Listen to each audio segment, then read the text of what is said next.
चलो भाई शुरुआत करते हैं अब हम लोग ना। लास्ट क्लास के अंदर हम लोगों ने क्या देखा था? हेलाइड्स ऑफ फास्फोरस देख रहे थे, जहां पर हम लोगों ने दो चीजें देखी थी। एक होता था आपका PCl3 और दूसरा होता था आपका PCl5। ठीक है, ये दो चीजें हम लोगों ने देखी थी। तो अभी हम लोग उसके हाइड्रोलिसिस की बात करेंगे। हाइड्रोलिसिस मतलब अगर आप उसको पानी में डालते हो तो वो किस चीज का फॉर्मेशन करता है। ठीक है ना। तो हाइड्रोलिसिस क्या होता है इनका, तो अब लिखिए, हेडिंग डालिए, हाइड्रोलिसिस ऑफ PCl5। अगर आपके पास PCl5 है और उसका आपको पानी में डाल रहे हो तो क्या होगा? दो टाइप के यहाँ पर रिएक्शन आते हैं। एक तो होता है जब आप पार्शियल हाइड्रोलिसिस करा रहे हो, ठीक है, पार्शियल मतलब वाटर मॉलिक्यूल्स लिमिटेड है, और एक दूसरा आपके पास कंप्लीट हाइड्रोलिसिस, जितने रिएक्शन को रिक्वायर्ड है उतने ही वाटर मॉलिक्यूल आप क्या करोगे, प्रोवाइड कराओगे। ठीक है, जब पार्शियल हाइड्रोलिसिस होता है तो आपके पास रिएक्शन होता है PCl5 और इसको आप वाटर के साथ ऐड करते हो and you get the product POCl3 plus. देखो यहाँ से फॉस्फोरस और एक ऑक्सीजन तो काम आ गया, और यहाँ से 3 क्लोरीन यूज हो गई है, तो 2 क्लोरीन बची हैं और 2 हाइड्रोजन आपके पास बचे हैं, तो यहाँ से आपके पास होगा 2HCl, आपका एक प्रोडक्ट बनता है। ठीक है, और ये चीज जब मैं कंप्लीट हाइड्रोलिसिस में कराता हूँ तो मेरे पास ये PCl5 प्लस 4 वाटर मॉलिक्यूल्स के साथ कंबाइन करके it forms phosphoric acid, that is H3PO4 plus 5HCl। ठीक है, तो यहाँ पर मेरे पास क्या होता है, फॉस्फोरिक एसिड बन रहा होता है और यहाँ पर POCl3 का फॉर्मेशन हो रहा है। ये चीज आपको ध्यान रखनी है, क्योंकि आपको एग्जाम में कैसे पूछता है वो, कि आपके पास आपको हाइड्रोलिसिस ऑफ PCl5 कराना है। ठीक है, तो दो चीजें, एक तो वाटर लिमिटेड आपको बोल दे कि भाई मेरे पास ये दोनों क्या है, 1:1 के रेशियो में प्रेजेंट है, और ये 1:4 के रेशियो के अंदर प्रेजेंट होंगे, तो मेरा प्रोडक्ट क्या होगा, इस तरीके से वो आपसे पूछ सकता है। ठीक है, ये एक चीज थी जो मेरे पास रिएक्शंस के अंदर आपके पास बहुत काम आती है। दूसरी चीज यहाँ पर जो है, ये PCl5 एंड PCl3 है ना, आपको बहुत ज्यादा बार दिखाई देंगे ऑर्गेनिक के अंदर। जब हम लोग ऑर्गेनिक पढ़ेंगे ना, वहां पर ये चीजें बहुत बार यूज आएंगी, क्योंकि ये क्या करती है ना, OH को, एल्कोहलिक ग्रुप को रिमूव करने के अंदर बहुत ज्यादा काम में आती है। ठीक है, तो आप लिखिए इस बात को यहाँ पे। इसका ज्यादा एप्लीकेशन यहाँ पर नहीं है, बट ऑर्गेनिक में जैसे आप आओगे मैं आपको दिखाऊंगा, वहां पर PCl3 एंड PCl5 बहुत जगह काम आने वाले हैं। तो अब लिखिए, both PCl3 and PCl5 can replace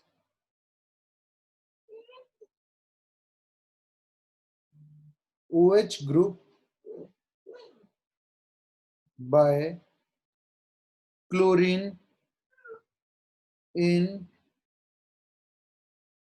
compounds like RC double bond हो, जहां पर अल्कोहलिक प्रेजेंट हो, या फिर RC2H5OH प्रेजेंट हो, अल्कोहल प्रेजेंट हो। देखो रिमूव कैसे करते हैं वो मैं आपको एक एक रिएक्शन लिख के भी दिखा देता हूँ। अगर आपके पास ये RC double bond OH present है, तो ये अगर आपने इसका रिएक्शन करवाया PCl3 से, ठीक है ना, आपने इसका रिएक्शन करवा दिया किससे, PCl3 से आपने इसका रिएक्शन कराया, तो ये OH यहाँ से रिमूव हो जाएगा। ठीक है, यहाँ पर क्या लग जाएगा आपके पास, Cl, RC double bond O Cl लग जाएगा, और यहाँ पर प्रोडक्ट बनता है आपका H3PO3। एक चीज मैं आपको यहाँ पर बता दूं जो आपको ध्यान रखनी है, जब भी आप PCl3 यूज करेंगे ना, तो आपको हमेशा H3PO3 एक इसका प्रोडक्ट मिलता है। ठीक है, आपको यहाँ पर क्या करें, एक प्रोडक्ट मिलेगा। दूसरा रिएक्शन ROH लगा हुआ है, और अगर आपने इसका रिएक्शन करवा दिया PCl5 से, तो ये OH मेरा रिमूव हो जाएगा और यहाँ लग जाएगा Cl, तो प्रोडक्ट बनेगा आपको RCl बनेगा, और साथ में यहाँ पर आपको दो चीजें मिलेंगी, POCl3 प्लस HCl। ठीक है ना, तो नॉर्मली मैं आपको बता दूं ये चीज को ना आगे भी काम आएगी, PCl3 के अंदर जो साइड प्रोडक्ट बनता है हमेशा वो H3PO3 बनता है। ठीक है, और जब आप यहाँ पर बात कर रहे होते हो PCl5 के लिए, तो यहाँ पर आपको POCl3 मिलता है। ठीक है, साइड प्रोडक्ट के अंदर। तो हम लोगों ने यहाँ पर देखा इनका कि भाई मैं PCl3 यूज करूं या PCl5 करूं, ये OH ग्रुप को रिमूव करके वहां पर क्या लगा दें, क्लोरीन। हम देख सकते हैं यहाँ पर OH रिमूव हुआ, क्लोरीन लग गई, OH रिमूव हुआ, यहाँ पर क्या लग गया मेरे पास, क्लोरीन लग गया। ठीक है, अब हम लोग फॉस्फोरस के एसिड्स की बात करने जाएंगे। ये चीज आप लोगों ने पहले भी बहुत बार पढ़ी होगी, केमिकल बॉन्डिंग के अंदर आपने पढ़ा है। ठीक है, मैंने तो इवन आपको मोल कंसेप्ट के अंदर भी बताया था ये सब चीजें। पर यहाँ पर चलो, जब मेरे पास फॉस्फोरस एंड इट्स कंपाउंड्स की बात हो रही है तो इसको हम यहाँ पर भी लेके आ जाते हैं। कुछ एसिड्स होते हैं आपके पास, ठीक है, उन एसिड्स की बात करते जाएंगे अब हम लोग, जो फॉस्फोरिक से बने हुए एसिड्स हैं। तो पहला एसिड्स है आपके पास H3PO2, ठीक है ना। एक होता है H3PO3, ठीक है, इसके अंदर एक ऑक्सीजन और जोड़ दो। ठीक है, जैसे यहाँ से यहाँ आने में हमने क्या किया है, बस एक ऑक्सीजन ही तो ऐड किया है, तो यहाँ के बन जाएगा H3PO4। ठीक है, इसके अंदर एक ऑक्सीजन और जोड़ दूंगा तो ये बन जाएगा H3PO5। ठीक है, अभी बस मैं सीधे सीधे लिख रहा हूँ कि भाई H3PO2 से यूज किया, एक ऑक्सीजन ऐड किया तो H3PO3, एक और ऑक्सीजन ऐड किया तो H3PO4, एक ऑक्सीजन और ऐड किया तो H3PO5। ठीक है, ये देखो, अगर H3PO4 जो है आपका ना, अगर आप इसके अंदर, ठीक है, *2 करके माइनस वाटर ऐड रिमूव कर दें, *2 मतलब ये जो फॉर्मूला है इसको आप *2 कर दीजिए।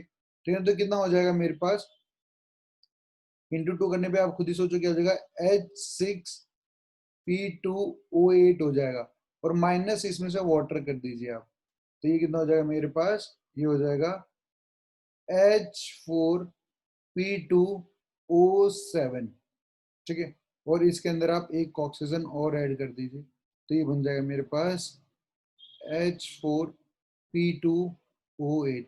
ये सारे ही एसिड्स हैं। अब मैं इन सबके आपके नाम बताऊंगा कि इनके नाम कैसे लिखे जाते हैं। ठीक है, तो इसको मैं यहाँ से हटा देता हूँ। देखो भाई, एक एक के नाम लिखेंगे अब हम लोग ना शुरुआत से। ये जो आपके पास H3PO3 है, ठीक है ना, इसका नाम होता है ऑर्थोफॉस्फोरस एसिड।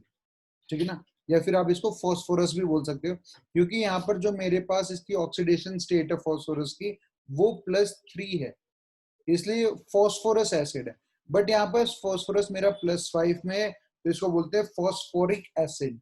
ठीक है, देखो इसको लिखेंगे ऑर्थो फॉस्फोरस, ठीक है ना, या फिर इसको लिख सकते हैं सिंपल आपके पास फॉस्फोरस एसिड भी लिखा हुआ मिल सकता है आपको।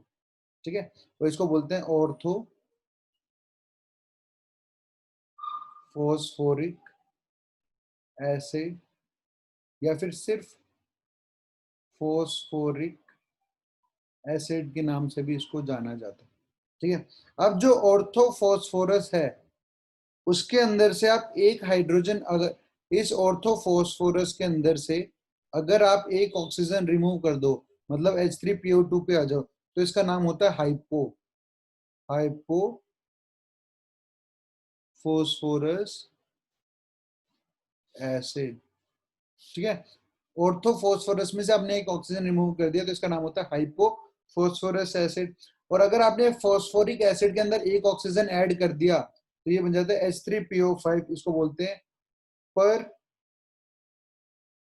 मोनोफॉस्फोरिक एसिड, पर मोनोफॉस्फोरिक एसिड, क्योंकि यहाँ पर आपने क्या किया, एक ऑक्सीजन को ऐड कर दिया। अब देखो भाई, जो मेरे पास ये H3PO4 था, जिसका नाम मैंने क्या रखा था, फॉस्फोरिक एसिड भी बोलते हैं या फिर ऑर्थो फॉस्फोरिक भी बोलते हैं। इसको ऑर्थो क्यों बोलते हैं, क्योंकि इसके अंदर से इसका मेटा पॉसिबल है। मेटा मतलब आप इसमें से एक वाटर मॉलिक्यूल को रिमूव कर सकते हो।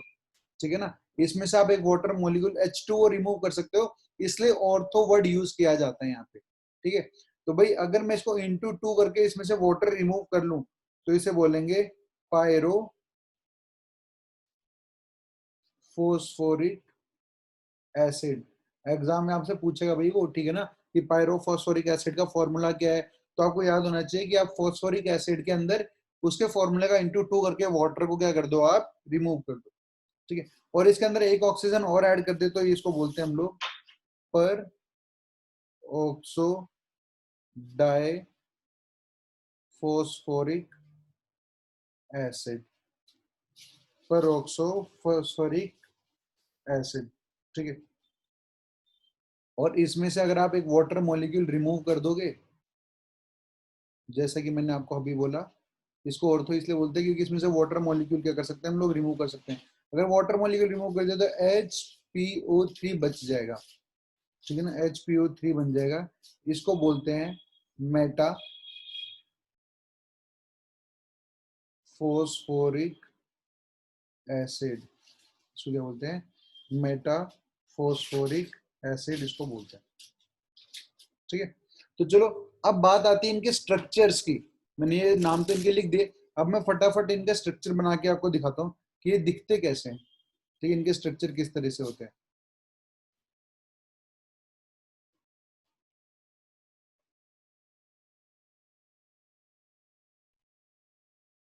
सबसे पहले H3PO2 की बात करते हैं। तो जब भी आपको फॉस्फोरस एसिड्स के स्ट्रक्चर बनाने हो तो सबसे बढ़िया है, पहले तो आप फॉस्फोरस का डबल बॉन्ड ओ लगा दो, ठीक है ना। तो डबल बॉन्ड ओ लग गया, और फिर मैक्सिमम हाइड्रोजन जो ऑक्सीजन के साथ कनेक्ट कर सके, एक ऑक्सीजन के साथ एक OH, एक ऑक्सीजन के साथ एक OH, ठीक है। नहीं, बट यहाँ पर तो ऑक्सीजन दो ही थे, तो ये खत्म हो चुकी ऑक्सीजन। अब यहाँ पर सिर्फ क्या लगेगा, हाइड्रोजन, और फॉस्फोरस के साथ क्या लगेगा, हाइड्रोजन लगेगा, ठीक है। फिर फॉस्फोरस के साथ डबल बॉन्ड लगा दो, यहाँ पर एक के साथ OH, दूसरे के साथ OH। अब हाइड्रोजन आपकी ऑक्सीजन क्या हो गई है, कंप्लीट हो गई है, तो सिर्फ यहाँ क्या लग जाएगा, हाइड्रोजन लग जाएगा। और तो फॉस्फोरिक एसिड्स की बात करोगे तो फॉस्फोरस डबल बॉन्ड हो, OH, OH और OH, तीनों जगह OH OH लगा हुआ है। इसका पर मोनोफॉस्फोरिक एसिड है क्योंकि यहाँ पर एक पेरोक्सी बॉन्ड प्रेजेंट होता है। फॉस्फोरस डबल बॉन्ड हो, OH OH O OH, ये एक पेरोक्सी बॉन्ड यहाँ प्रेजेंट है। पेरोक्सी बॉन्ड होता है जो ऑक्सीजन एंड ऑक्सीजन के बीच में बॉन्ड होता है, उसको हम क्या बोलते हैं, पेरोक्सी बॉन्ड्स बोलते हैं, ठीक है।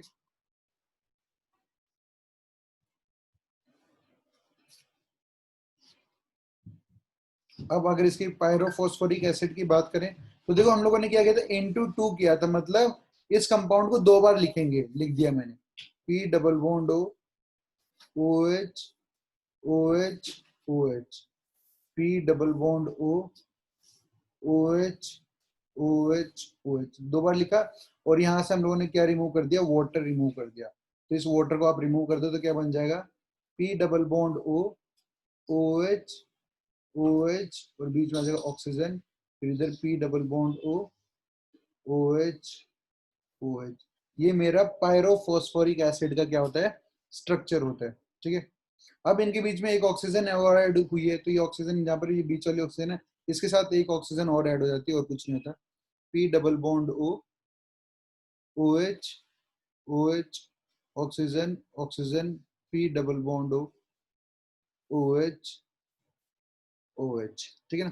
तो ये इनका क्या होता है, स्ट्रक्चर होता है यहाँ पे। तो इन सब के नाम और स्ट्रक्चर आपने देख लिए। एक बचा है आपके पास जो कि ऊपर ये प्रेजेंट है, metaphosphoric acid.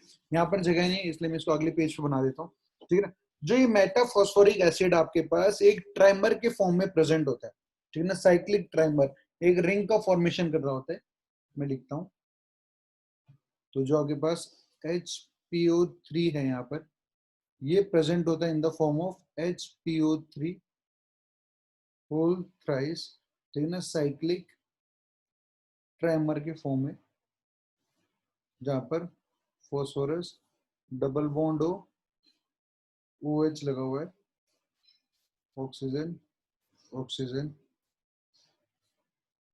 Phosphorus double bond O लगा हुआ है, OH इस ऑक्सीजन के साथ और अगली ऑक्सीजन के साथ, फॉस्फोरस डबल बॉन्ड O लगा हुआ है, OH इस ऑक्सीजन के साथ ही कनेक्टेड है, ठीक है। ये इसका स्ट्रक्चर होता है मेरे पास इसका मेटा फॉस्फोरिक एसिड्स का।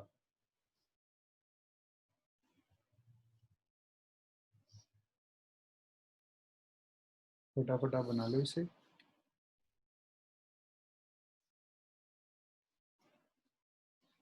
ठीक है, तो यहाँ पर मेरी पूरी कहानी खत्म हो गई आपकी, किसकी, फॉस्फोरस से लेके नाइट्रोजन फैमिली का। पहले हमने नाइट्रोजन के बारे में पढ़ा, फिर हमने फॉस्फोरस के बारे में पढ़ा। यहाँ पर इनकी पूरी कहानी खत्म हो जाती है। अब हम लोग बात करेंगे ऑक्सीजन फैमिली के बारे में। ठीक है ना, किसके बारे में बात करने वाले हैं अब हम लोग, ऑक्सीजन फैमिली के बारे में।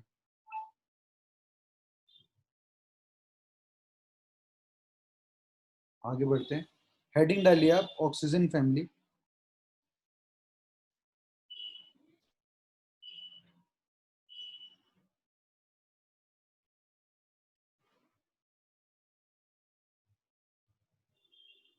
ऑक्सीजन फैमिली जो है आपके पास, ये 16th ग्रुप होता है। ठीक है, इससे पहले हमने नाइट्रोजन फैमिली पढ़ी थी जो मेरी 15th ग्रुप था। अब हम लोग किस पे आ गए, 16th ग्रुप के पास में आ गए। इस ऑक्सीजन फैमिली को एक नाम से और जाना जाता है, दैट इज चैल्कोजेंस। क्या बोलते हैं इनको, चैल्कोजेंस। चैल्कोजेंस का मतलब क्या होता है, ये मेनली मेरे पास है ना एक ओर्स के फॉर्म में प्रेजेंट होते हैं। जैसे ये किसी मेटल के साथ या नॉन मेटल के साथ मिला हुआ होगा और अपने अर्थ के अंदर, क्रस्ट के अंदर प्रेजेंट होगा। ठीक है, तो ये ओर्स के अंदर फॉर्म प्रेजेंट होता है। जैसे चैल्कोजेंस का मतलब मैं ये लिख देता हूं, और फॉर्मिंग एलिमेंट्स। ठीक है ना, सल्फर के साथ भी प्रेजेंट होते हैं ओर्स ना, एसोसिएटेड विद सल्फर। एग्जाम्पल दिखाऊं मैं तो आपको, सिंपल सी बात है, जैसे कॉपर के साथ कॉपर ऑक्साइड बन रहा होता है, Cu2O बन रहा होता है, TiO2 बन रहा होता है। ठीक है ना, MnO2 बन रहा होता है। तो देखो क्या है, इन मेटल्स के साथ में ऑक्सीजन प्रेजेंट है इनके ओर्स के अंदर, जो कि मुझे अर्थ से मिलेंगे। या फिर मैं कह सकता हूँ Cu2S लगा लो, CuFeS2 लगा लो। ठीक है, FeS2 लगा लो। तो यहाँ पर ये क्या है, मेरे पास मेटल्स के साथ कंबाइंड स्टेट में मिलते हैं इन द फॉर्म ऑफ ओर्स। तो ये ओर्स के फॉर्म में मुझे वहां पर मिलते हैं। ठीक है, तो ये मतलब होता है मेरा किसका, चाल्कोजेंस का। और बातें करते हैं इनके बारे में। पहली चीज, ये आपने लिख लिया होगा। ठीक है, अब हम आगे बढ़ते हैं और लिखते हैं, भाई इस ग्रुप के अंदर कौन कौन से एलिमेंट्स होते हैं। Oxygen, sulphur, selenium, tellurium, polonium. ठीक है ना, ये एलिमेंट्स मेरे यहाँ पर प्रेजेंट है। जब बात करेंगे ऑक्सीजन की, तो ये सेकेंड पीरियड का है। सल्फर मेरे पास थर्ड पीरियड एलिमेंट है। ये फोर्थ पीरियड एलिमेंट है। ये मेरे पास कैसा है, फिफ्थ पीरियड एलिमेंट है। और ये मेरे पास कैसा है, सिक्स पीरियड एलिमेंट है। ठीक है, और बात अभी एक एक चीज के बारे में बताते जाऊंगा मैं आपको, सारे एलिमेंट्स के। जिनकी नॉर्मल कॉन्फ़िगरेशन होती है NH2NP4 होती है। इससे पहले वाली जो नाइट्रोजन फैमिली थी उसकी थी NH2NP3। ठीक है, यहाँ पर था नाइट्रोजन था, और यहाँ पर बिस्मथ। ठीक है, तो यहाँ पर मेरे पास ये नाइट्रोजन फैमिली थी, 15th ग्रुप। ये मेरा कौन सा है, 16th ग्रुप है। तो देखो जब आप n की वैल्यू को 2 रखोगे तो ये बन जाएगा NS2, ये बन जाएगा 2S2 2P4। ये ऑक्सीजन के लिए आ जाएगा। जब n की वैल्यू को आप 3 रखोगे तो सल्फर की कॉन्फ़िगरेशन आ जाएगी आउटर मोस्ट शेल की, 3S2 3P4। इसी तरह से जब n की वैल्यू 4 रखोगे तो ये बन जाएगा 4S2 4P4। एन की वैल्यू 5 रखोगे तो बन जाएगा 5S2 5P4। जब वैल्यू 6 रखोगे तो बन जाएगा 6S2 6P4। ये इनकी आउटर मोस्ट शेल की क्या होगी मेरे पास, कॉन्फ़िगरेशन होगी। एक चीज को और ध्यान रखना, जो आपके पास ये पोलोनियम है ये रेडियो एक्टिव होता है। कैसा होता है ये, रेडियो एक्टिव एलिमेंट होता है। और जो इसकी हाफ लाइफ होती है, हाफ लाइफ मतलब अगर मैंने आज इसको 1 kg यहाँ पर रखा हुआ है, ठीक है ना, तो ये आधा हो जाएगा, मतलब ये कन्वर्ट हो जाएगा हाफ kg के अंदर in the time duration of 13.8 days. 13.8 days में ये क्या हो जाता है, अपने एक्चुअल मास से हाफ हो जाता है, ठीक है ना। तो इसको बोलते हैं radio active element and is a short live species. Short live मतलब कुछ दिन तक ही रुकता है, दैट इज 13.8 डेज के अंदर ये क्या हो जाता है, अपना हाफ हो जाता है, इनिशियल अमाउंट से वो आधा हो जाता है, ठीक है। तो ये बातें हमने यहाँ पर देख ली। चलो अब कुछ नॉर्मल और रेगुलर प्रॉपर्टीज के बारे में बात करते हैं। इसको यहाँ से मैं हटा देता हूँ।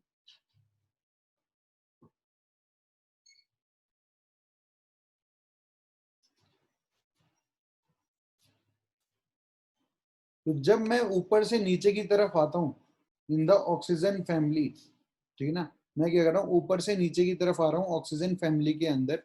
तो होता क्या है, जब आप ऊपर से नीचे की तरफ आ रहे होते हो तो आपको पता है मेनली एटॉमिक साइज क्या करता जाता है, इंक्रीज करता जाता है, क्योंकि नई नई शेल्स ऐड होती जाएंगी, तो एटॉमिक साइज क्या करता है, मेरा इंक्रीज करता जाता है। तो आप देखिए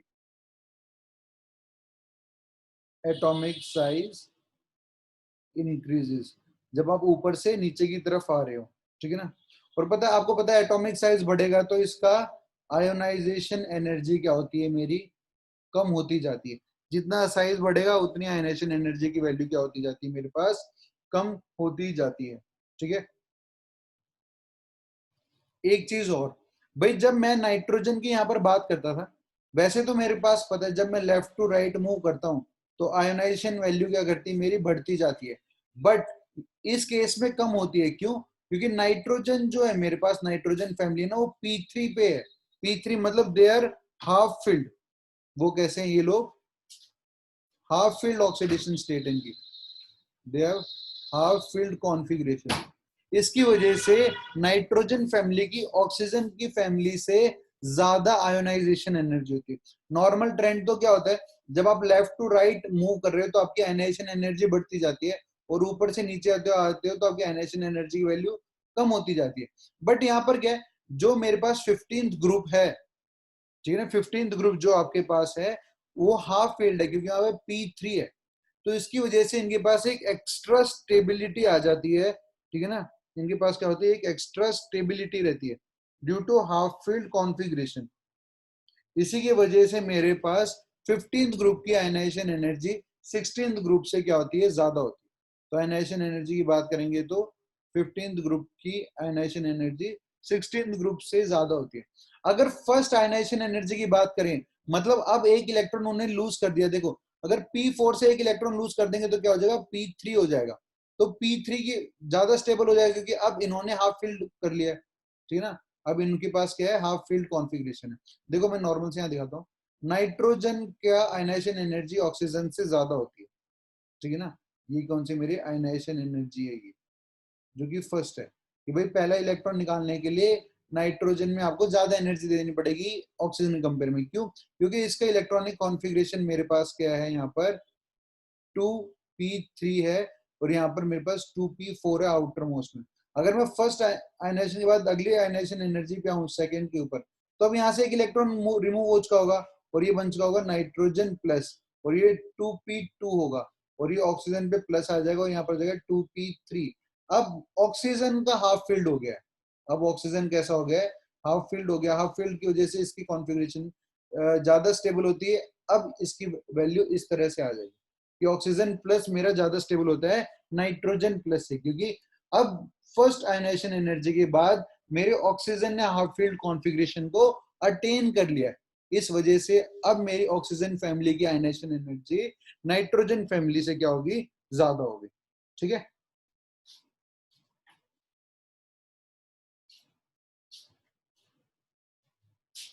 ठीक है, तो आप ध्यान रखना, हाफ फील्ड पहले होता है, फिर मेरे पास एक इलेक्ट्रॉन लूज करने के बाद ऑक्सीजन फैमिली मेरे पास कैसी हो जाती है, हाफ फील्ड हो जाती है, ठीक है।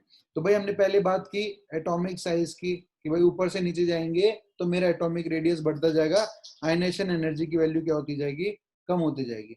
नेक्स्ट पॉइंट यहाँ पर बात करते हैं, that is melting point and boiling point. आप ऊपर से नीचे जाओगे, ठीक है ना, जब आप ऊपर से नीचे जा रहे हो तो आपका एटॉमिक मास बढ़ते जा रहा है, एटॉमिक मास बढ़ेगा। देखो ऊपर से नीचे जा रहे हो तो आपका एटॉमिक मास बढ़ रहा है, एटॉमिक मास बढ़ेगा तो वेन डेर वाल फोर्सेस आपकी बढ़ेंगी। वेन डेर वाल फोर्सेस बढ़ेंगी मतलब एक एटम से दूसरे एटम के बीच में फोर्स ऑफ अट्रैक्शन क्या होने लग जाएगा, इंक्रीज होने लग जाएगा। मतलब एक ऑक्सीजन मॉलिक्यूल से दूसरे ऑक्सीजन मॉलिक्यूल के बीच में, या फिर एक सल्फर मॉलिक्यूल से दूसरे सल्फर मॉलिक्यूल के बीच में अट्रैक्शन फोर्सेस बढ़ने लग जाएंगे। तो अगर ये वैन डेर वाल फोर्सेस बढ़ते हैं तो आपका मेल्टिंग पॉइंट भी इंक्रीज होगा, एज वेल एज आपका बॉइलिंग पॉइंट भी क्या करेगा, इंक्रीज करेगा। तो जब भी आप अपने 16th ग्रुप में ऊपर से नीचे आ रहे हो तो आपका एटॉमिक मास बढ़ता है, एटॉमिक मास बढ़ने की वजह से आपके वैन डेर वाल फोर्सेस बढ़ते हैं, वैन डेर वाल फोर्सेस बढ़ते हैं इसलिए आपका मेल्टिंग पॉइंट भी इंक्रीज करता है, एज वेल एज आपका बॉइलिंग पॉइंट भी इंक्रीज करता है।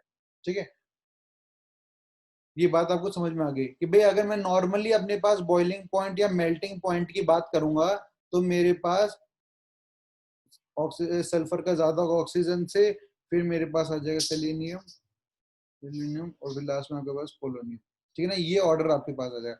ये रेडियो एक्टिव है इसलिए इसको ज्यादा कंसीडर नहीं करते, यहाँ तक की बात करते हैं। ठीक है, तो ये ऑर्डर हो जाएगा आपका मेल्टिंग पॉइंट का एंड बॉइलिंग पॉइंट का, क्योंकि जैसे जैसे आप नीचे जा रहे हैं एटॉमिक मास बढ़ रहा है, वैन डेर वाल फोर्सेस बढ़ रही है, इसी वजह से आपके पास क्या होगा, फोर्स ऑफ अट्रैक्शन बढ़ेगा तो melting point and boiling point भी बढ़ेगा। यहाँ पर एक दिक्कत क्या आती है, ये जो वैल्यू में दोनों में डिफरेंस आता है, समझ लो अब 9 ऑक्सीजन का जो है ना 90 केल्विन के आसपास इसका मेल्टिंग पॉइंट बॉइलिंग पॉइंट होता है, बट सल्फर का ये वहीं पे 700 से लेके 800 केल्विन पे पहुंच जाता है। एकदम से सडन चेंज आ रहा है, आप देख सकते हो एकदम से क्या आ रहा है, सडन चेंज आ रहा है। ऐसा क्यों होता है, क्योंकि ऑक्सीजन मेरे डाई एटॉमिक मॉलिक्यूल में प्रेजेंट होती है, that is O2, but sulphur जो है मेरे पास वो S8 फॉर्म में नेचर के अंदर प्रेजेंट होता है।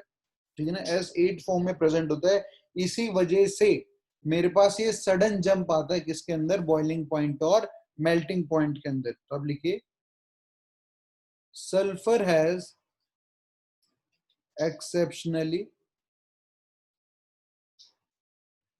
Higher melting point and boiling point than oxygen due to the higher atomicity of sulfur। ठीक है ना, सल्फर मेरे को मिलता है S8 के फॉर्म में और वहीं ऑक्सीजन मिलता है मुझे O2 के फॉर्म में। ये 8 एटम एक साथ कंबाइन करके एसिड का फॉर्मेशन करते हैं और यहाँ पर सिर्फ 2 ही एटम एक दूसरे के साथ क्या कर रहे हैं, कंबाइन कर रहे हैं।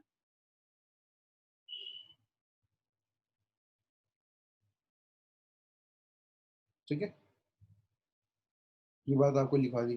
तो एक बात में ये आयनाइजेशन एनर्जी वाली भी आपको लिखवा देता हूँ, मेरे मन को संतुष्टि हो जाएगी कि मैंने आपको ये बात लिखवा दी थी, बट ये आपको पता है पहले से ही।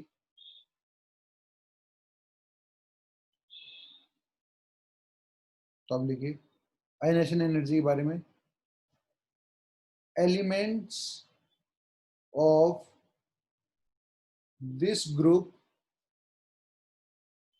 Have lower ionization energy than 15th group elements due to extra stability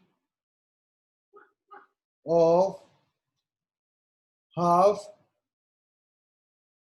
filled configuration। ठीक है ना, 15th ग्रुप मतलब नाइट्रोजन फैमिली का ऑक्सीजन फैमिली से ज्यादा होता है क्योंकि उनके पास हाफ फील्ड होती है, P3 होती है नाइट्रोजन फैमिली की, इसी वजह से। ठीक है,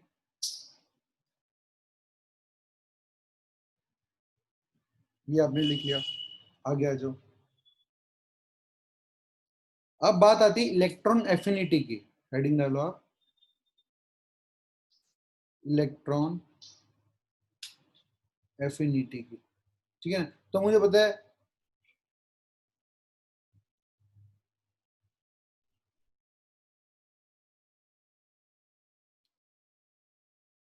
ठीक है ना, ये है ऑक्सीजन फैमिली है मेरे पास। मैं ऊपर से नीचे जाऊंगा तो मेरे पास क्या होता है, आपकी इलेक्ट्रॉन एफिनिटी की वैल्यू क्या करती जाती है, कम होती जाती है, ठीक है ना, क्योंकि आप जब लेफ्ट टू राइट जा रहे हो तो आपकी इलेक्ट्रॉन एफिनिटी की वैल्यू इंक्रीज करती है, बट ऊपर से नीचे जाओगे तो इलेक्ट्रॉन एफिनिटी की वैल्यू क्या करती है, कम होती है। बट यहाँ पर एक चीज में डिफरेंस आता है, ये ऑक्सीजन है ना, ये बाकी एलिमेंट से अलग बिहेवियर शो करता है, ठीक है ना, ये ऑक्सीजन मेरा बाकी एलिमेंट से क्या करता है, अलग बिहेवियर शो करता है। कोई पूछे क्यों, तो आप बोलोगे भाई सीधी सी बात है, ये ऑक्सीजन जो है ना, इसके अंदर डी ऑर्बिटल प्रेजेंट नहीं होती, ठीक है ना, और इसकी इलेक्ट्रॉन नेगेटिविटी सबसे ज्यादा होती है इस ग्रुप के अंदर। ऑक्सीजन की इलेक्ट्रोनेगेटिविटी सबसे ज्यादा होती है ऊपर से, क्योंकि ऑक्सीजन मेरा सेकेंड पीरियड एलिमेंट है, इसके पास डी ऑर्बिटल प्रेजेंट नहीं है। वहीं सल्फर, सेलेनियम, टेलुनियम और पोलोनियम के पास क्या होता है, मेरे पास डी ऑर्बिटल प्रेजेंट होता है। तो due to non availability of d orbitals in oxygen, oxygen मेरे डिफरेंट बिहेवियर शो करता है अपने ग्रुप के एलिमेंट से, ठीक है ना, अपने ग्रुप के एलिमेंट से क्या करता है, वो डिफरेंट प्रॉपर्टीज को और अपनी रिएक्शंस को शो करता है। तो लिख सकते हैं हम लोग, due to small size and high electronegativity and non-availability of d orbitals, oxygen shows different behavior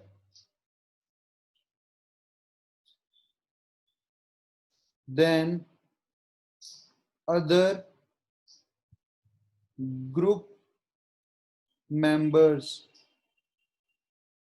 other group member जो है मेरे पास सल्फर, इन सबसे वो क्या करता है, अपनी प्रॉपर्टीज को अलग शो करता है, ठीक है। इलेक्ट्रॉन एफिनिटी का ऑर्डर मैं आपको बता दूं, यहाँ पर इलेक्ट्रॉन एफिनिटी का ऑर्डर आता है मेरे पास। मुझे पता ऊपर से नीचे जाने में वैल्यू कम होती जाएगी, तो सल्फर की सबसे ज्यादा होती है, फिर सेलेनियम, टेल्यूरियम और लास्ट में आपका ऑक्सीजन आ रहा होता है, ठीक है ना। इस चीज को आपको ध्यान रखना है कि एग्जाम में सीधे सीधे पूछे जाते हैं आपसे कि इसका 15th ग्रुप के अंदर, 16th ग्रुप के अंदर इलेक्ट्रॉन एफिनिटी का ऑर्डर बता दो, क्या ऑर्डर होगा, क्यों होगा। ये एग्जाम के अंदर नॉर्मल क्वेश्चन हैं जो आपसे पूछे जाते हैं। और चीज एक ऑक्सीजन के बारे में आपको बताऊं ना, ये ऑक्सीजन आपका मोस्ट अबेंडेंट एलिमेंट है आपके पास, ठीक है ना, अर्थ के अंदर। मोस्ट अबेंडेंट का मतलब सबसे ज्यादा पाया जाता है। बात करें तो ये लगभग 46.6% ऑक्सीजन आपकी नॉर्मल मिल जाती है, ठीक है ना। इसके बाद मैंने आपको बताया था सिलिकॉन होता है, जो हम लोगों ने कार्बन फैमिली के अंदर पढ़ा था। उसके बाद एल्यूमिनियम होता है, जो मेरे पास बोरॉन फैमिली के अंदर पढ़ा था। तो मेरे पास ऑक्सीजन जो है वो क्या है, मेरा oxygen is the most abundant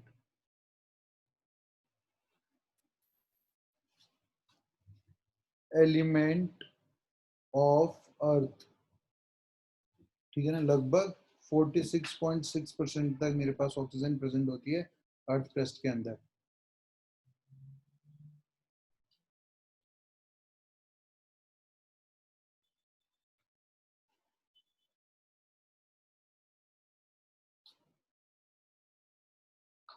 ठीक है, अब आगे बात करते हैं, इनके कंपाउंड्स की बात करेंगे। हेडिंग डालिए आप, कंपाउंड्स ऑफ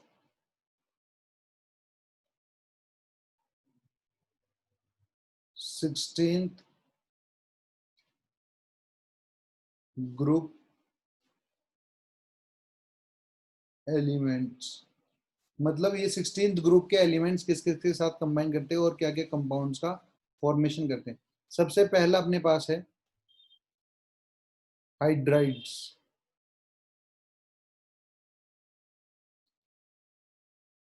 हाइड्राइड्स मतलब हाइड्रोजन के साथ कंबाइन करने पे। पहले जो मैं सामने लिख रहा हूँ वो चीज को ध्यान रखना है।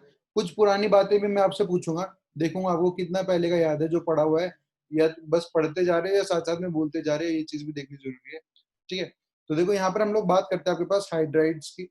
हाइड्राइड्स क्या है मेरे पास, जो इन कंपाउंड्स के साथ आपके पास क्या करेगा, अटैच करेगा। देखो अगर मैं बात करूं ऑक्सीजन की, एटॉमिक नंबर 8, तो 2,6 इसकी कॉन्फ़िगरेशन होती है। ऑक्सीजन की कॉन्फ़िगरेशन क्या है, 2,6। इसके आउटर मोस्ट में कितने इलेक्ट्रॉन्स है, 6 है। तो भाई 16th ग्रुप के अंदर सभी के अंदर क्या होता है, आखिरी शेल के अंदर 6 इलेक्ट्रॉन प्रेजेंट होते हैं। इनको 2 इलेक्ट्रॉन की जरूरत और होती है अपने ऑक्टेट को कंप्लीट करने के लिए। तो ये मेनली क्या करते हैं, आपके पास 2 बॉन्ड ही फॉर्म करते हैं, ठीक है ना। 2 बॉन्ड्स का क्या फॉर्मेशन करते हैं, इसलिए इनके हाइड्राइड जो होते हैं वो MH2 टाइप के अंदर होते हैं। जहां पर M आपके पास क्या है, M आपका हो सकता है ऑक्सीजन, सल्फर, सिलेरियम, ठीक है ना। तो ये हो सकता है आपके पास, M ये होगा, और H2 टाइप के क्या करते हैं, फॉर्मेशन करते हैं। अब लिखिए, all elements form hydrides of type MH2, ठीक है ना। MH2 का मतलब देखो, आप ऑक्सीजन रख दोगे तो आपको आपको पता क्या बन जाएगा, OH2, बट हम इसको क्या लिखते हैं, H2O, वाटर ना। फिर आपके पास H2S, H2SC, H2TE, इस तरह के हाइड्राइड्स का फॉर्मेशन करते हैं। अब मैं यहाँ पर बात करूंगा इनके मेल्टिंग पॉइंट के बारे में और इनके बॉइलिंग पॉइंट के बारे में। वैसे तो आपने 11th क्लास के अंदर जब पढ़ा होगा हाइड्रोजन एंड इट्स कंपाउंड ना, वहां पर इस चीज को पढ़ा होगा, बट ठीक है, अभी हम लोग यहाँ पर भी लिख लेते हैं इसका इसका melting point and boiling point का जो ऑर्डर होता है वो ये होता है। देखो भाई, आप जैसे ऊपर से नीचे की तरफ जाओगे ना, ऊपर से नीचे की तरफ जा रहे हो, तो क्या होता है, अभी मैंने आपको बताया था, ऊपर से नीचे की तरफ जाते हुए आपका एटॉमिक मास बढ़ता है। एटॉमिक मास बढ़ेगा तो वेंडरवाल फोर्सेस बढ़ेंगी, और वेंडरवाल फोर्सेस बढ़ेंगी तो आपके पास melting point and boiling point क्या करता है, इंक्रीज करते जाता है, ठीक है ना। ये चीज मैंने आपको बताई। बट यहाँ पर क्या होता है, जो ये H2O है, इसके अंदर हाइड्रोजन बॉन्डिंग प्रेजेंट होती है। क्या प्रेजेंट होती है, हाइड्रोजन बॉन्डिंग। और हाइड्रोजन बॉन्डिंग की स्ट्रेंथ जो है वो वेंडरवाल फोर्सेस से ज्यादा होती है। बाकी सबके लिए तो ये चीज ठीक है कि आप ऊपर से नीचे जा रहे हो, एटॉमिक मास बढ़ेगा, एटॉमिक मास बढ़ने की वजह से आपका वेंडरवॉल फोर्सेस बढ़ेंगी, और वेंडरवॉल फोर्सेस बढ़ेंगे तो मॉलिक्यूल्स के बीच में अट्रैक्शन बढ़ेगा। अगर 2 मॉलिक्यूल्स के बीच में अट्रैक्शन बढ़ रहा है तो उनका melting point and boiling point भी इंक्रीज करेगा। बट यहाँ पर जो वाटर प्रेजेंट है, वाटर के अंदर क्या होती है, हाइड्रोजन बॉन्डिंग होती है, और हाइड्रोजन बॉन्डिंग ज्यादा स्ट्रॉन्ग होती है किससे, वेंडरवॉल फोर्सेस से। क्योंकि हाइड्रोजन बॉन्डिंग आपके पास थोड़ी बहुत स्ट्रॉन्ग फोर्सेस के अंदर आ जाती है, बट वंडरवॉल फोर्सेस आपके बहुत ही ज्यादा वीक फोर्सेस होती है, ठीक है। तो इसलिए जो यहाँ पर ऑर्डर आता है melting point and boiling point का, तो वाटर का सबसे ज्यादा होता है, फिर H2TE का, फिर H2SC, और लास्ट में H2S। ये पहले क्यों आया, due to hydrogen bonding, due to hydrogen bonding. और इन सब का ये ऑर्डर किस लिए है, ड्यू टू वेंडरवॉल फोर्सेस, ठीक है। ऊपर से नीचे जाएंगे, एटॉमिक मास बढ़ेगा, एटॉमिक मास बढ़ेगा तो मेरे पास क्या होगा, वेंडरवॉल फोर्सेस भी बढ़ते जाएंगे।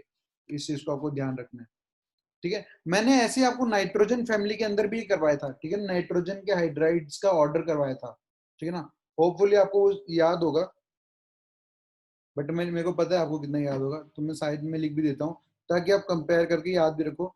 जब हमने वहां पर मेल्टिंग पॉइंट की बात की थी तो सबसे ज्यादा था NH3 का, फिर आपके पास था BiH3 का, SbH3 का, ठीक है।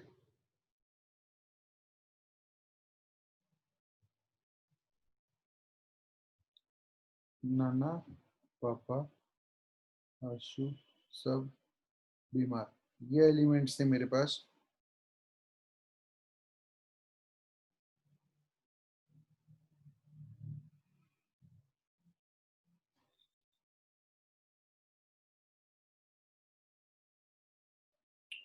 ASH3, और लास्ट में था आपके पास PH3। और जब मैंने बॉइलिंग पॉइंट की बात की थी तो आपका BiH3, SbH3, NH3 बीच में आ रहा था, फिर ASH3, तो लास्ट में आपका PH3 आ रहा था, ठीक है।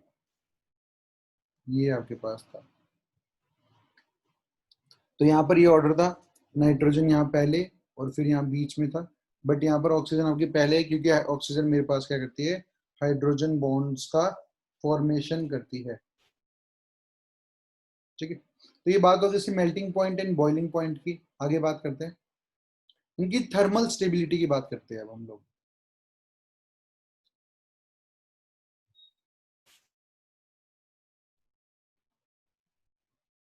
थर्मल स्टेबिलिटी देखो भाई, अब मेरे पास अलग अलग कंपाउंड्स हैं, जैसे H2O, H2S,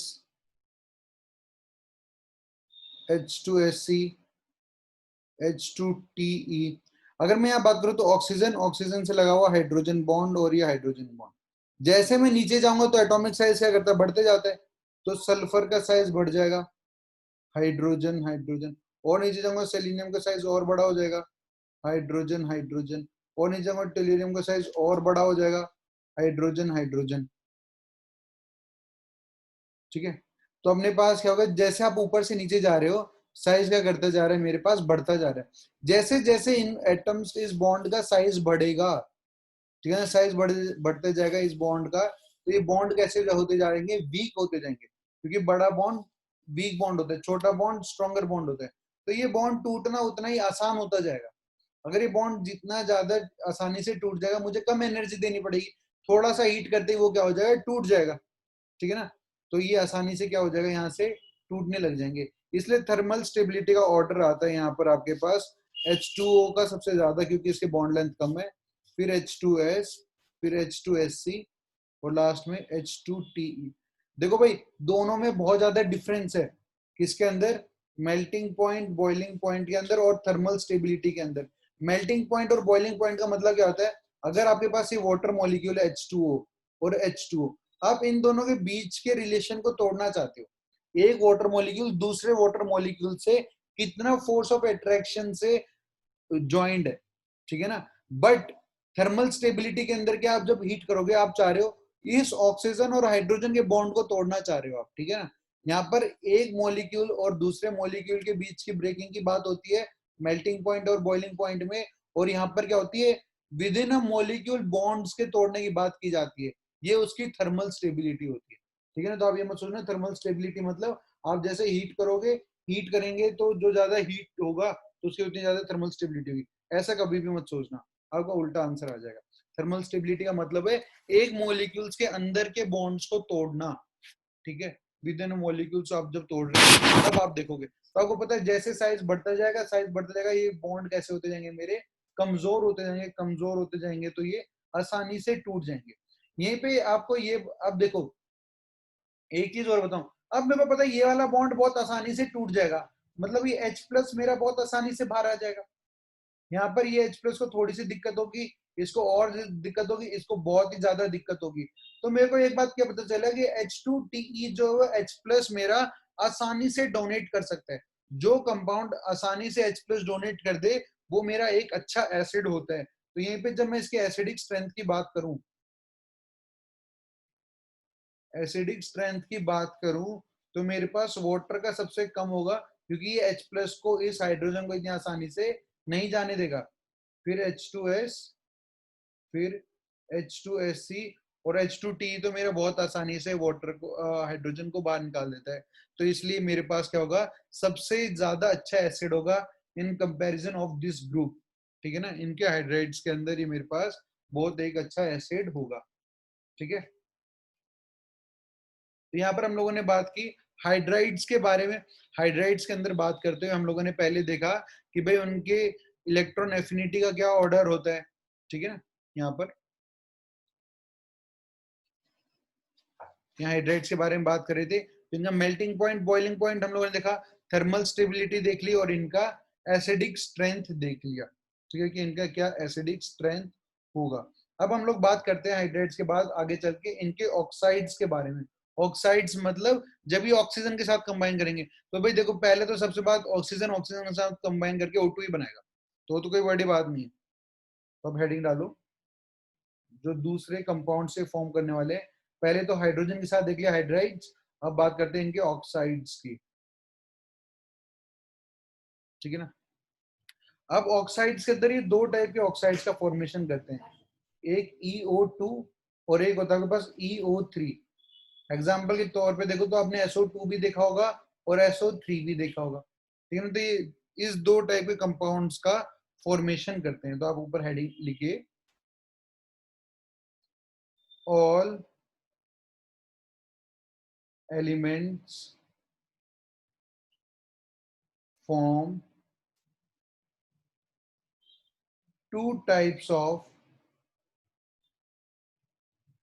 oxides, two type of oxides का फॉर्मेशन करते हैं। एक तो है आपके पास EO2 और दूसरा आपके पास EO3, ठीक है ना। EO2 एंड EO3 की बात करते हैं। अब चलो भाई EO2 के अंदर मैं दिखा देता हूँ आपको। एक बनता है SO2, ठीक है ना, SeO2, TeO2। जब EO3 की बात करेंगे तो SO3, SeO3, TeO3। O2 का तो आपको पता ही है, कोई बड़ी बात नहीं, O2 होता है, या फिर O3 ओजोन के फॉर्म में भी ये प्रेजेंट होता है, इसके लिए कोई बड़ी बात नहीं आपको। अब देखो भाई, मैं आपको यहाँ पर बताऊं ना, यहाँ पर O2 और SO2 जो है वो गैसियस फॉर्म में प्रेजेंट होते हैं, ठीक है ना। ये मेरे पास सॉलिड होते हैं, ये कैसे होते हैं मेरे पास, सॉलिड होते हैं, ठीक है। यहाँ पर ये मेरे पास गैस फॉर्म में प्रेजेंट होते हैं, आगे वाले मेरे पास सॉलिड फॉर्म में प्रेजेंट होते हैं। और चीजें बताऊं तो ये भाई ये मेरे पास एसिडिक होती है, ये ये लेके यहाँ तक ये सारे एसिडिक है, एसिडिक नेचर शो करते हैं। बट TeO2 मेरे पास कैसा होता है, एम्फोटेरिक होता है। एम्फोटेरिक मतलब ये एसिड का काम भी कर सकता है एज वेल एज मेरे पास बेस का काम भी कर सकता है। बट जब ये +3 ऑक्सीडेशन स्टेट में जाते हैं यहाँ पर ना, +3 वाले में, तो ये सारे ही कैसे हो जाते हैं मेरे पास, एसिडिक हो जाते हैं, ठीक है। क्योंकि यहाँ पर सल्फर +4 में है, यहाँ पर सल्फर +6 में, ये भी +6 में, ये भी +6 में। हाइयर ऑक्सीडेशन स्टेट में जा रहे हैं तो मतलब उनका एसिडिक नेचर क्या होता है मेरे पास, इंक्रीज करते हुए चला जाता है, ठीक है। यहाँ पर ये भी +4 में और ये भी किसमें, मेरा +4 में, ठीक है। तो आप इसे लिख लीजिए फटाफट। फिर मैं इनके हेलाइड्स की बात करूंगा। हेलाइड्स मतलब जब ये मेरे पास हेलोजेंस के साथ कंबाइन करते हैं तो किस तरह के कंपाउंड्स का फॉर्मेशन करते हैं।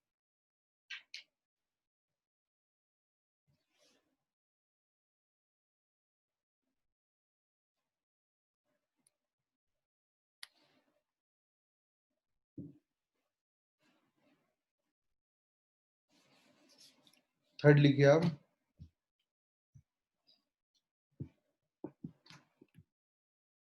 हेलाइड्स। हेलाइड्स का मतलब जब ये मेरे पास हेलोजन फैमिली के साथ कंबाइन करते हैं, मतलब फ्लोरीन, क्लोरीन, ब्रोमीन, आयोडीन के साथ कंबाइन करते हैं, तब क्या होता है, ठीक है। तो ये लिखिए इसके अंदर, following type of halides are formed. पहला, मोनोहेलाइड्स। मोनोहेलाइड्स मतलब एक एटम एक ही हेलाइड के साथ, या तो क्लोरीन और फ्लोरीन उनके साथ कंबाइन करेगा, जैसे ये डाइमेरिक फॉर्म में प्रेजेंट होता है, मोस्टली डाइमेरिक फॉर्म में प्रेजेंट होता है। जैसे H2Cl2, एक सल्फर के साथ एक ही क्लोरीन है, दूसरे सल्फर के साथ दूसरी क्लोरीन होगी, ठीक है, पर दो मॉलिक्यूल कंबाइन कर रहे हैं इसलिए डाइमेरिक फॉर्म है। या फिर मैं कहता हूँ H2F2 हो गया, ठीक है ना, H2Br2 हो गया, Se2Cl2 हो गया, एक्सेट्रा। आप ये लगा सकते हैं एक के साथ एक ही प्रेजेंट है इसलिए इसको मोनोहेलाइड्स बोलते हैं। फिर ये डाईहेलाइड्स के फॉर्म में भी प्रेजेंट होता है।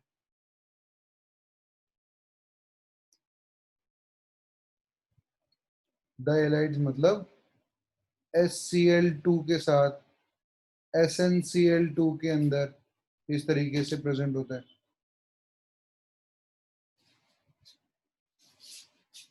टेट्राहेलाइड्स के फॉर्म में भी प्रेजेंट होता है, ठीक है ना।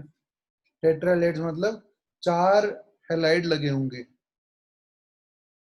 SF4 हो गया, SCF4 हो गया, ठीक है ना।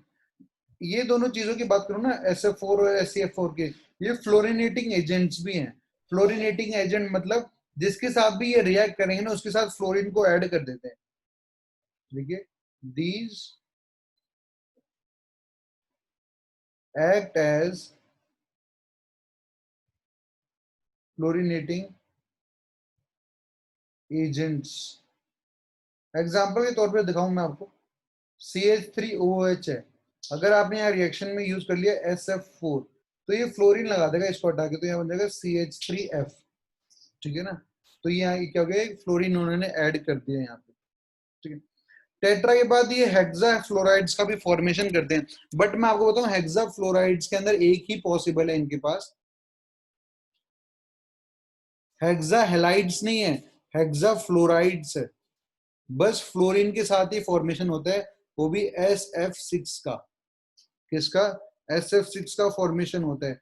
यहीं पे अगर आप बात करोगे ना दूसरे का कि भाई HCl6 बनता है, आप बोलोगे नहीं बन सकता भाई, ठीक है ना, HCF, ठीक है, क्लोरीन फ्लोरीन के साथ नहीं बन सकता।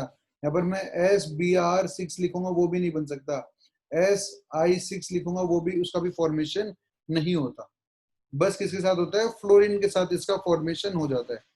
यही एक स्टेबल है, बाकी इनमें से कोई भी स्टेबल नहीं होते। इसका स्ट्रक्चर भी दिखाता हूँ मैं आपको ना। सल्फर है, ऊपर फ्लोरीन लगा होगा, नीचे फ्लोरीन, इधर फ्लोरीन, इधर फ्लोरीन, यहाँ पर फ्लोरीन और यहाँ पर फ्लोरीन। ये SF6 का स्ट्रक्चर है। ठीक है ना, यहाँ पर आपके पास क्या हो रहा है, ये एक स्क्वायर बन रहा है और एक ऊपर फ्लोरीन लगा हुआ है, तो ऊपर से ऐसे, ठीक है ना, और नीचे से, तो दोनों साइड से क्या बनेगा, पिरामिड बनेगा। तो स्क्वायर बाय पिरामिडल इसका शेप होता है, बाय पिरामिडल, और हाइब्रिडाइजेशन हो जाती है sp3d2, क्योंकि 6 बॉन्ड्स का फॉर्मेशन हो रहा है इसीलिए। ठीक है, तो आप लिख सकते हो hexafluoride only fluorides are stable and rest halides are unstable due to steric hindrance। Due to steric hindrance, steric hindrance मतलब रिपल्शन होता है वहां पर। ठीक है, इलेक्ट्रॉन्स के बीच में रिपल्शन होता है, इसलिए वो स्टेबल नहीं होते। अगर हम देखो यहाँ फ्लोराइड्स का फॉर्मेशन तो हो पा रहा है, बट क्लोरीन ब्रोमीन आयोडीन के साथ फॉर्मेशन नहीं हो रहा। तो अगर आप स्टेबिलिटी ऑफ हैलाइड्स की बात करो इन कंपाउंड्स के साथ, स्टेबिलिटी ऑफ हैलाइड्स की बात करो, तो F माइनस के साथ सबसे ज्यादा कंपाउंड का फॉर्मेशन होता है, ये स्टेबल होता है, फिर Cl माइनस, Br माइनस और I माइनस। ये स्टेबिलिटी ऑफ हैलाइड्स है जब वो इनके साथ क्या करते हैं, कंबाइन करते हैं। ठीक है, तो बस आज की क्लास के लिए इतना ही है। अब अगली क्लास में हम लोग क्या पढ़ेंगे, जैसे ऑक्सीजन है, इनका मेथड ऑफ प्रिपरेशन कैसा होता है, इनको बनाया कैसे जाता है, इन सब चीजों के बारे में हम लोग क्या करेंगे अब अगली क्लास के अंदर पढ़ेंगे। तो यहाँ तक आप रिवाइज करना सारी चीजों को, और फिर आगे कल क्लास होगी, कल संडे है बट फिर भी क्लास होगी, टाइमिंग मैं आपको भेज दूंगा। ठीक है।